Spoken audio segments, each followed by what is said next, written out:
এই ভিডিওতে আমাদের আলোচ্য বিষয় রাদারফোর্ডের আলফা কণা বিক্ষেপণ পরীক্ষা এবং সেই পরীক্ষালব্ধ ফলাফলের উপর ভিত্তি করে রাদারফোর্ড প্রদত্ত পরমাণু মডেল এবং রাদারফোর্ডের পরমাণু মডেল ত্রুটি।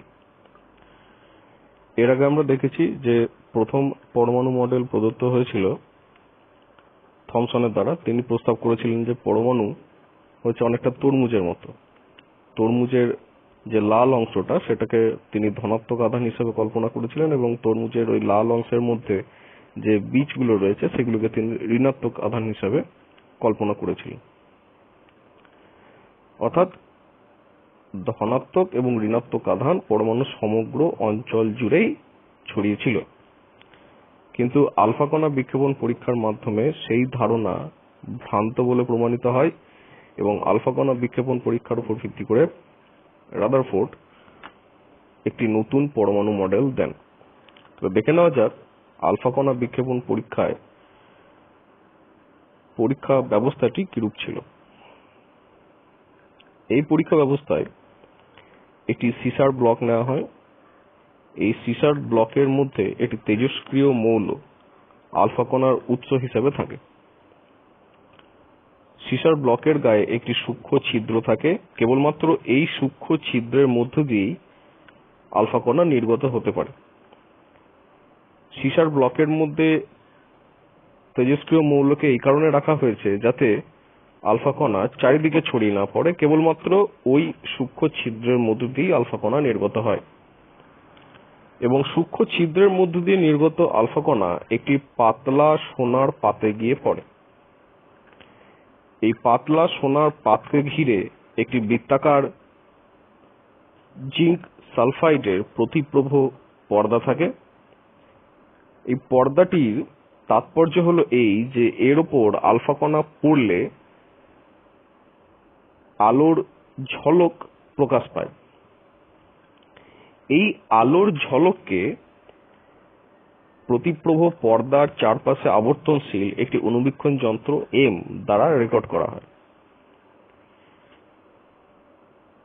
দেখা যায় আপতিত আলফা কণার অধিকাংশই কোনো রকমভাবে বিক্ষিপ্ত না হয়ে সোজাসুজি বেরিয়ে যায় এবং আপতিত মোট আলফা কণার খুব কম সংখ্যায় তাদের অরিজিনাল যে পথ সেটা থেকে বিক্ষিপ্ত হয়। খুব কম সংখ্যক আলফা কণায় অরিজিনাল পথ থেকে বিক্ষিপ্ত হয়। এখন এই ঘটনাকে ব্যাখ্যা করা যাবে কিভাবে? এখন এই ঘটনাকে ব্যাখ্যা করার জন্য আমি পরবর্তী ছবিটি দেখাই। এই ছবিটির মাধ্যমে ব্যাখ্যা করার পূর্বে মনে রাখতে হবে যে আলফা কণা নিজে যেহেতু ধনাত্মক আধান বিশিষ্ট কণা, তাই একে বিক্ষিপ্ত করতে গেলে অন্য আধানের প্রয়োজন, সে ঋণাত্মকই হোক বা সে ধনাত্মকই হোক। ঋণাত্মক আধান আকর্ষণ বলের মাধ্যমে বিক্ষিপ্ত করবে আর ধনাত্মক আধান বিকর্ষণ বলের মাধ্যমে বিক্ষিপ্ত করবে। এখন পরমাণুর মধ্যে ঋণাত্মক আধান বলতে রয়েছে ইলেকট্রন। কিন্তু প্রশ্ন হলো, ইলেকট্রন কি আলফা কণাকে বিক্ষিপ্ত করতে পারবে? তার উত্তর হচ্ছে না। তার কারণ একটি ইলেকট্রনের ভরের তুলনায় আলফা কণা প্রায় 8000 গুণ ভারী। অত বেশি ভরের আলফা কণাকে ইলেকট্রন আকর্ষণ বলের দ্বারা বিক্ষিপ্ত করবে এটা সম্ভব নয়। তাহলে বিক্ষিপ্ত করবে কে? বিক্ষিপ্ত করবে পরমাণুর মধ্যে থাকা ধনাত্মক আধানগুলো। কিন্তু পরীক্ষালব্ধ ফলাফলে কি দেখা গেছে? অধিকাংশ ধনাত্মক আধানই বা অধিকাংশ আলফা কণায় সোজা বেরিয়ে চলে গেছে, খুব কম সংখ্যক আলফা কণায় বিক্ষিপ্ত হয়েছে। এটা কখন সম্ভব? এবার যদি আমরা এই ছবিটার দিকে তাকাই তাহলে বোঝা যাচ্ছে যে পরমাণুর অধিকাংশ অঞ্চল যদি ফাঁকা হয় তাহলে আলফা কণা বিনা বাধায় কোনো বিক্ষেপ ছাড়াই বেরিয়ে যেতে পারে। এবং যদি পরমাণুর খুব ক্ষুদ্র অংশে সমগ্র ধনাত্মক আধান কেন্দ্রীভূত থাকে তাহলে ওই ক্ষুদ্র অংশের কাছাকাছি খুব কম সংখ্যক আলফা কণা যারা আসতে পেরেছে তারাই বিকর্ষণ বলের দ্বারা বিক্ষিপ্ত হয়েছে। আবার রিপিট করছি, ওই ক্ষুদ্র অংশের কাছাকাছি যে সমস্ত আলফা কণা আসতে পেরেছে, ক্ষুদ্র অংশের কাছাকাছি কম সংখ্যক আলফা কণায় আসতে পারবে, তারাই বিকর্ষণ বলের দ্বারা বিক্ষিপ্ত হবে।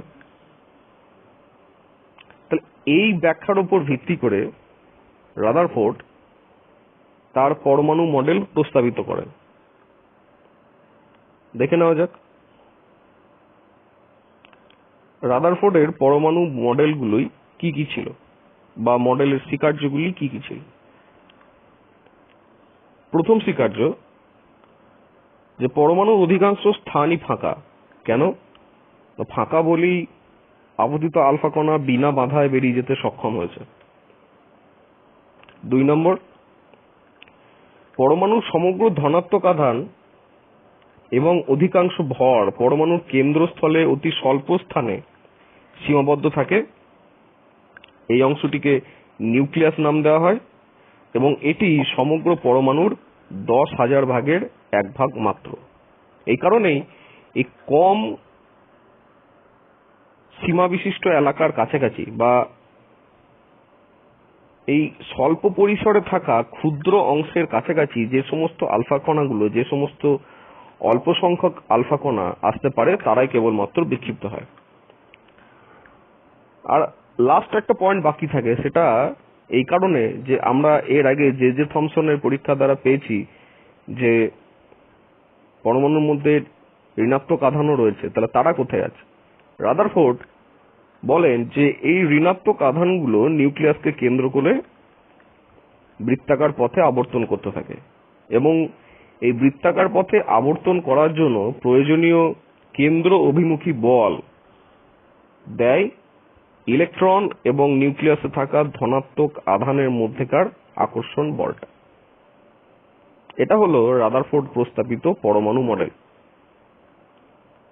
কিন্তু এই পরমাণু মডেলেরও কিছু ত্রুটি লক্ষ্য করা যায়। সেগুলি কি কি দেখে নেওয়া যাক। রাদারফোর্ড পরমাণু মডেলের প্রথম ত্রুটি কি? ক্লাসিক্যাল ইলেকট্রোম্যাগনেটিক থিওরি অনুযায়ী কোনো আধান বিশিষ্ট কণা যদি ত্বরণযুক্ত অবস্থায় থাকে তবে তা তড়িৎচুম্বকীয় তরঙ্গ বিকিরণ করে। তাহলে ইলেকট্রন যেহেতু বৃত্তাকার পথে আবর্তন করছে, তার গতিবেগের মান পরিবর্তন না হলেও দিক পরিবর্তন হওয়ার কারণে তার একটি ত্বরণ রয়েছে। এই ত্বরণযুক্ত ইলেকট্রন সবসময় একটি তড়িৎচুম্বকীয় বিকিরণ নির্গত করবে। তাহলে তড়িৎচুম্বকীয় বিকিরণ মানে শক্তি। ইলেকট্রন যদি সবসময় শক্তি ছেড়ে দেয় তাহলে ওর নিজের শক্তি ক্ষয় হতে থাকবে। তাহলে নিজের শক্তি ইলেকট্রনের ক্ষয় হয়ে গেলে তাহলে সে আর স্থায়ী কক্ষপথে থাকতে পারবে না, ক্রমশ হ্রাস পেতে থাকা কক্ষপথে আবর্তন করতে করতে নিউক্লিয়াসে এসে পড়বে। তাহলে পরমাণুর সমস্ত ইলেকট্রন যদি নিউক্লিয়াসে এসে আপতিত হয় তাহলে পরমাণুর আর কোনো অস্তিত্বই থাকে না। কেন না? ধনাত্মক আধানের সঙ্গে ঋণাত্মক আধান মিশে যাচ্ছে। আমরা জানি ধনাত্মকের সঙ্গে ঋণাত্মক মিশে গেলে রেজাল্ট শূন্য আসে। পরমাণুর আর কোনো অস্তিত্বই থাকে না। এই কারণে শূন্য আসে কথাটা বললাম, কারণ ধনাত্মক আধান এবং ঋণাত্মক আধানের পরিমাণটা হচ্ছে সমান। তাহলে রাদারফোর্ডের মডেল এর ব্যর্থতা একটা কারণ কি? এটা পরমাণুর স্থায়িত্বকে ব্যাখ্যা করতে পারছে না। দ্বিতীয়ত, ইলেকট্রন যেহেতু ত্বরণযুক্ত কণা, তাহলে ত্বরণযুক্ত কণা যে তড়িৎচুম্বকীয় তরঙ্গ বিকিরণ করবে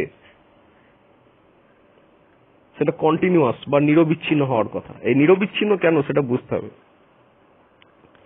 ইলেকট্রন যখন কক্ষপথে থাকছে, রাদারফোর্ডের মডেল অনুযায়ী যতক্ষণ কক্ষপথে থাকছে ততক্ষণ ও বৃত্তাকার পথে ঘুরছে, তার মানে ততক্ষণই ওর ত্বরণ রয়েছে।